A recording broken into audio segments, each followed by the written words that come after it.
श्रीमद् भागवत महापुराण दशम स्कंद 30वां अध्याय। इस अध्याय के अंतर्गत आज आप सुनेंगे भगवान श्री कृष्ण का प्राकट्य।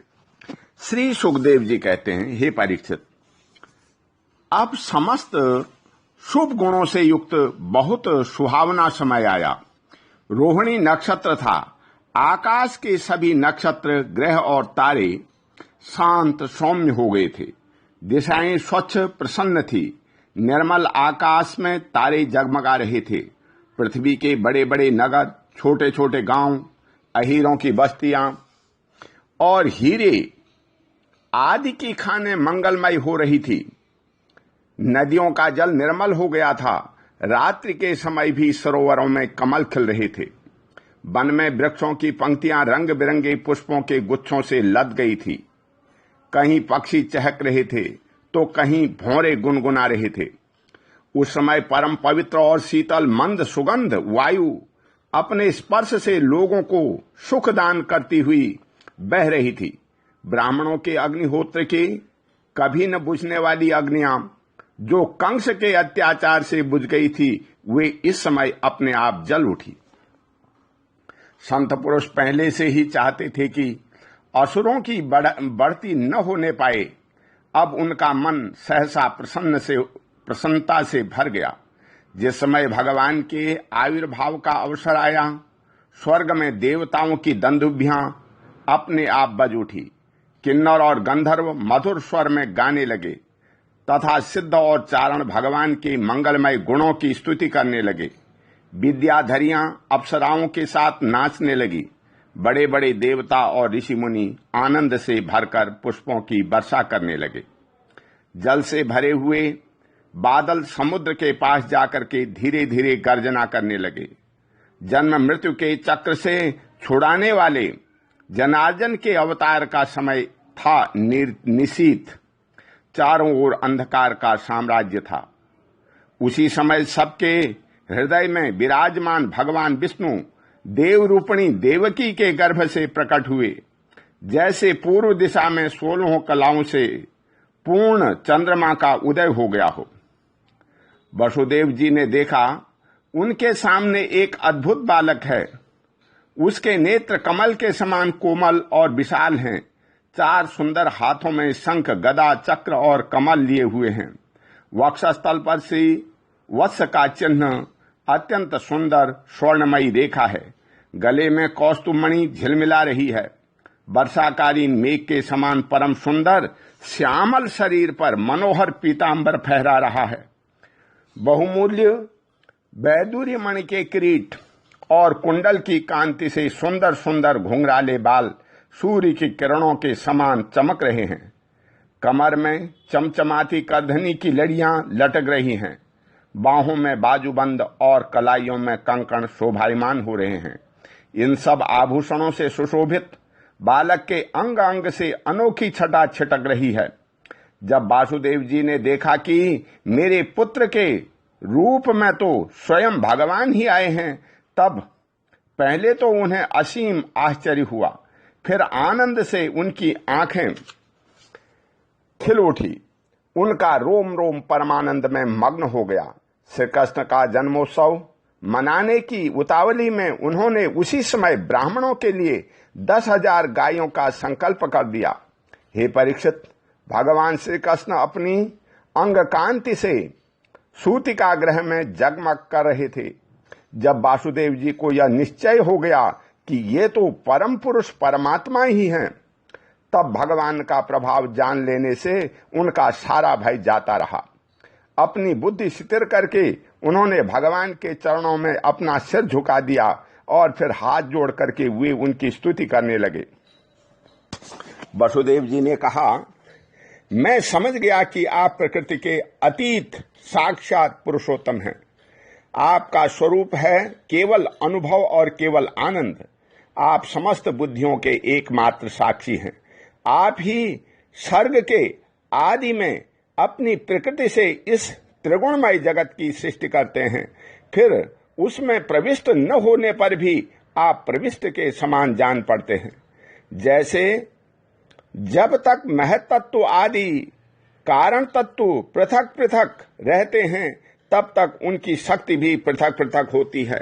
जब वे इंद्रियादि 16 विकारों के साथ मिलते हैं तभी इस ब्रह्मांड की रचना करते हैं और इसे उत्पन्न करके इसी में अनुप्रविष्ट से जान पड़ते हैं। परंतु सच्ची बात तो यह है कि वे किसी भी पदार्थ में प्रवेश नहीं करते। ऐसा होने का कारण यह है कि उनसे बनी हुई जो भी वस्तु है उसमें वे पहले से ही विद्यमान रहते हैं। ठीक वैसे ही बुद्धि के द्वारा केवल गुणों के लक्षणों का ही अनुमान किया जाता है और इंद्रियों के द्वारा केवल गुणमय विषयों का ही ग्रहण होता है। यद्यपि आप उनमें रहते हैं फिर भी उन गुणों के ग्रहण से आपका ग्रहण नहीं होता। इसका कारण यह है कि आप सब कुछ हैं, सबके अंतर्यामी हैं और परमार्थ सत्य आत्म स्वरूप हैं। गुणों का आवरण आपको ढक नहीं सकता, इसलिए आप में न बाहर है न भीतर। फिर आप इसमें प्रवेश करेंगे, इसलिए प्रवेश न करने पर भी आप प्रवेश किए हुए के समान दिखते हैं। जो अपने इस दृश्य गुणों को अपने से पृथक मानकर सत्य समझता है वह अज्ञानी है, क्योंकि विचार करने पर ये देह के आदि पदार्थ वाल विलास के सिवा और कुछ नहीं सिद्ध होते। विचार के द्वारा जिस पुरुष का अस्तित्व सिद्ध नहीं होता बल्कि जो बाधित हो जाती है उसको सत्य मानने वाला पुरुष बुद्धिमान कैसे हो सकता है? हे प्रभु, कहते हैं कि आप स्वयं समस्त क्रियाओं, गुणों और विवेकों से, विकारों से रहित हैं, फिर भी इस जगत की सृष्टि, स्थिति और प्रलय आपसे ही होते हैं। यह बात परम ऐश्वर्यशाली पर ब्रह्म परमात्मा आपके लिए असंगत नहीं है, क्योंकि तीनों गुणों के आश्रय आप ही हैं। इसलिए उन गुणों के कार्य आदि का आप में ही आरोप किया जाता है। आप ही तीनों लोकों की रक्षा करने के लिए अपनी माया से सत्वमय शुक्ल वर्ण पोषणकारी विष्णु रूप धारण करते हैं। उत्पत्ति के लिए रज प्रधान रक्त वर्ण सृजनकारी ब्रह्मा रूप और प्रलय के समय तमोगुण प्रधान कृष्ण वर्ण संहारकारी रुद्र रूप स्वीकार करते हैं। हे प्रभु, आप सर्वशक्तिमान और सबके स्वामी हैं। इस संसार की रक्षा के लिए भी आपने मेरे घर अवतार लिया है। आजकल कोटि कोटि असुर सेनापतियों ने राजा का नाम धारण कर रखा है और अपने अधीन बड़ी बड़ी सेनाएं कर रखी हैं। आप उन सब का संहार करेंगे। देवताओं के भी आराध्य देव, हे प्रभु, यह कंस बड़ा दुष्ट है। इसे जब मालूम हुआ कि आपका अवतार होने पर हमारे घर होने वाला है, तब उसने आपके भय से आपके बड़े भाइयों को मार डाला। अभी उसके दूत आपके अवतार का समाचार उसे सुनाएंगे और वह अभी अभी हाथ में शस्त्र लेकर के दौड़ा आएगा। श्री सुखदेव जी कहते हैं, हे परीक्षित, इधर देवकी ने देखा कि मेरे पुत्र में तो पुरुषोत्तम भगवान के सभी लक्षण मौजूद हैं। पहले तो उन्हें कंस के कुछ भय मालूम हुआ, परंतु फिर वे बड़े पवित्र भाव से मुस्कुराती हुई स्तुति करने लगी। माता देवकी ने कहा, हे प्रभु, वेदों ने आपके जिस रूप को अव्यक्त और सबका कारण बतलाया है, जो ब्रह्म ज्योति स्वरूप समस्त गुणों से रहित और विकारहीन है, उसे विशेषण रहित, अनिर्वचनीय, निष्क्रिय एवं केवल विशुद्ध सत्ता के रूप में कहा गया है। वही बुद्धि आदि के प्रकाशक विष्णु आप स्वयं हैं। जिस समय ब्रह्मा की पूरी आयु, 2 परार्थ समाप्त हो जाते हैं, काल शक्ति के प्रभाव से सारे लोक नष्ट हो जाते हैं, 5 महाभूत अहंकार में, अहंकार महतत्व में और महतत्व प्रकृति में लीन हो जाता है, उस समय एकमात्र आप ही शेष रह जाते हैं। इसी से आपका एक नाम शेष भी है। प्रकृति के एकमात्र सहायक प्रभु, निमेष से लेकर के वर्ष पर्यंत अनेक विभागों में विभक्त हो जो काल है, उसकी चेष्टा से यह संपूर्ण विश्व सचेष्ट हो रहा है और जिसकी कोई सीमा नहीं है, वह आपकी लीला मात्र है। आप सर्वशक्तिमान और परम कल्याण के आश्रय हैं। मैं आपकी शरण लेती हूँ। हे प्रभु, यह जीव मृत्युग्रस्त हो रहा है। यह मृत्यु रूप कराल ब्याल से भयभीत होकर के संपूर्ण लोकांतरों में भटकता रहा है, परंतु इसे कभी कभी कहीं भी ऐसा स्थान न मिल सका जहां यह निर्भय होकर के रहे। आज बड़े भाग्य से इसे आपके चरणार वृंदों की शरण मिल गई, अतः अब यह स्वस्थ होकर के सुख की नींद सो रहा है। औरों की तो बात ही क्या, स्वयं मृत्यु भी इससे भयभीत होकर के भाग गई है। हे प्रभु, आप हैं भक्त भयहारी और हम लोग इस दुष्ट कंस से बहुत ही भयभीत हैं, अतः आप हमारी रक्षा कीजिए। आपका यह चतुर्भुज दिव्य रूप ध्यान की वस्तु है। इसे केवल मांस मज्जामय शरीर पर ही दृष्टि रखने वाले देहाभिमानी पुरुषों के सामने प्रकट मत कीजिए। हे मधुसूदन, इस पापी कंस को यह बात मालूम न हो कि आपका जन्म मेरे गर्भ से हुआ है। मेरा धैर्य टूट रहा है। आपके लिए मैं कंस से बहुत डर रही हूँ। हे विश्वात्मन, आपका यह रूप अलौकिक है। आप शंख चक्र गदा और कमल की शोभा से युक्त अपना यह चतुर्भुज रूप छिपा लीजिए। प्रलय के समय आप इस संपूर्ण विश्व को अपने शरीर में वैसे ही स्वाभाविक रूप से धारण करते हैं जैसे कोई मनुष्य अपने शरीर में रहने वाले छिद्र रूप आकाश को। वही परम पुरुष परमात्मा आप मेरे गर्भवासी हुए। यह आपकी अद्भुत मनुष्य लीला नहीं तो और क्या है। श्री भगवान ने कहा, हे देवी, स्वाम्भु मनवंतर में जब तुम्हारा पहला जन्म हुआ था उस समय तुम्हारा नाम था कृष्णि और ये वसुदेव सुतपा नाम के प्रजापति थे। तुम दोनों के हृदय बड़े ही शुद्ध थे। जब ब्रह्मा जी ने तुम दोनों को संतान उत्पन्न करने की आज्ञा दी तब तुम लोगों ने इंद्रियों का दमन करके उत्कृष्ट तपस्या की। तुम दोनों ने वर्षा, वायु, घाम, शीत, उष्ण आदि काल के विभिन्न गुणों का सहन किया और प्राणायाम के द्वारा अपने मन के मल को धो डाले। तुम दोनों कभी सूखे पत्ते खा लेते और कभी हवा पीकर ही रह जाते। तुम्हारा चित्त बड़ा शांत था। इस प्रकार तुम लोगों ने मुझसे अभीष्ट वस्तु प्राप्त करने की इच्छा से मेरी आराधना की। मुझ में चित्त लगा करके ऐसा परम दुष्कर और घोर तप करते करते देवताओं के 12,000 वर्ष बीत गए।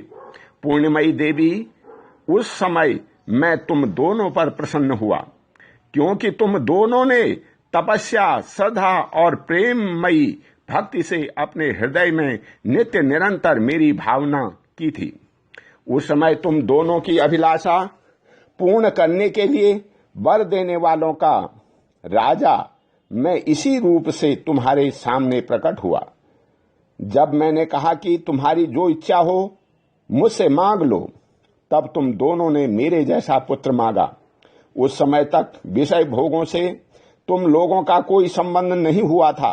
तुम्हारे कोई संतान भी न थी, इसलिए मेरी माया से मोहित होकर के तुम दोनों ने मुझसे मोक्ष नहीं मांगा। तुम्हें मेरे जैसा पुत्र होने का वर प्राप्त हो गया और मैं वहां से चला गया। अब सफल मनोरथ होकर के तुम लोग विषयों का भोग करने लगे। मैंने देखा कि संसार में शील, स्वभाव, उदारता तथा अन्य गुणों में मेरे जैसा दूसरा कोई नहीं है, इसलिए मैं ही तुम दोनों का पुत्र हुआ और उस समय मैं प्रश्नगर्भ के नाम से विख्यात हुआ। फिर दूसरे जन्म में तुम हुई अदिति और वसुदेव हुए कश्यप। उस समय भी मैं तुम्हारा पुत्र हुआ। मेरा नाम था उपेंद्र। शरीर छोटा होने के कारण लोग मुझे वामन भी कहते थे। सती देव की, तुम्हारे इस तीसरे जन्म में भी मैं उसी रूप में फिर तुम्हारा पुत्र हुआ हूं। मेरी वाणी सर्वदा सत्य होती है। मैंने तुम्हें अपना वह रूप इसलिए दिखाया है कि तुम्हें मेरे पूर्व अवतारों का स्मरण हो जाए। यदि मैं ऐसा नहीं करता तो केवल मनुष्य शरीर से मेरे अवतार की पहचान नहीं हो पाती। तुम दोनों मेरे प्रति पुत्र भाव तथा निरंतर ब्रह्म भाव रखना। इस प्रकार वात्सल्य स्नेह और चिंतन के द्वारा तुम्हें मेरे परम पद की प्राप्ति होगी। श्री सुखदेव जी कहते हैं, भगवान इतना कहकर चुप हो गए। अब उन्होंने अपनी योग माया से पिता माता के देखते देखते तुरंत एक साधारण शिशु का रूप धारण कर लिया। तब वासुदेव ने भगवान की प्रेरणा से अपने पुत्र को लेकर के सूतिका गृह से बाहर निकलने की इच्छा की। उसी समय नंद पत्नी यशोदा के गर्भ से उस योग माया का जन्म हुआ, जो भगवान की शक्ति होने के कारण उनके समान ही जन्म रहित है। उसी योग माया ने द्वारपाल और पूर्ववासियों की समस्त इंद्रिय वृत्तियों को की चेतना हर ली। वे सब के सब अचेत होकर के सो गए। बंदी गृह के सभी दरवाजे बंद थे। उनमें बड़े बड़े किवाड़, लोहे की जंजीरें और ताले जड़े हुए थे। उनके बाहर जाना बड़ा ही कठिन था, परंतु वासुदेव जी भगवान श्री कृष्ण को गोद में लेकर ज्यों ही उनके निकट पहुंचे, त्यों ही वे सब दरवाजे आप से आप खुल गए। ठीक वैसे ही जैसे सूर्योदय होते ही अंधकार दूर हो जाता है। उस समय बादल धीरे धीरे गरज कर जल की फुहारें छोड़ रहे थे। इसलिए शेष जी अपने फनों से जल को रोकते हुए भगवान के पीछे पीछे चलने लगे। उन दिनों बार बार वर्षा होती रहती थी। इससे यमुना जी बहुत बढ़ गई थी। उनका प्रवाह गहरा और तेज हो गया था। तरल तरंगों के कारण जल पर फेन ही फेन हो रहा था। सैकड़ों भयानक भंवर पड़ रहे थे। जैसे सीतापति भगवान श्री राम जी को समुद्र ने मार्ग दे दिया था, वैसे ही यमुना जी ने भगवान को मार्ग दे दिया। वसुदेव जी ने नंद बाबा के गोकुल में जाकर देखा कि सब के सब गोप नींद से अचेत पड़े हुए हैं। उन्होंने अपने पुत्र को यशोदा जी की सैया पर सुला दिया और उनकी नवजात कन्या लेकर के वे बंदी गृह में लौट आए। जेल में पहुंच करके वासुदेव जी ने उस कन्या को देवकी की सैया पर सुला दिया और अपने पैरों की बेड़ियां डाल ली तथा पहले की तरह वे बंदी गृह में बंद हो गए। उधर नंद पत्नी यशोदा जी को इतना तो मालूम हुआ कि कोई संतान हुई है, परंतु वे यह न जान सकी कि पुत्र है या पुत्री, क्योंकि एक तो उन्हें बड़ा परिश्रम हुआ था और दूसरे योग माया ने उन्हें अचेत कर दिया था। ओम शांति। बोल श्री कृष्ण भगवान की जय।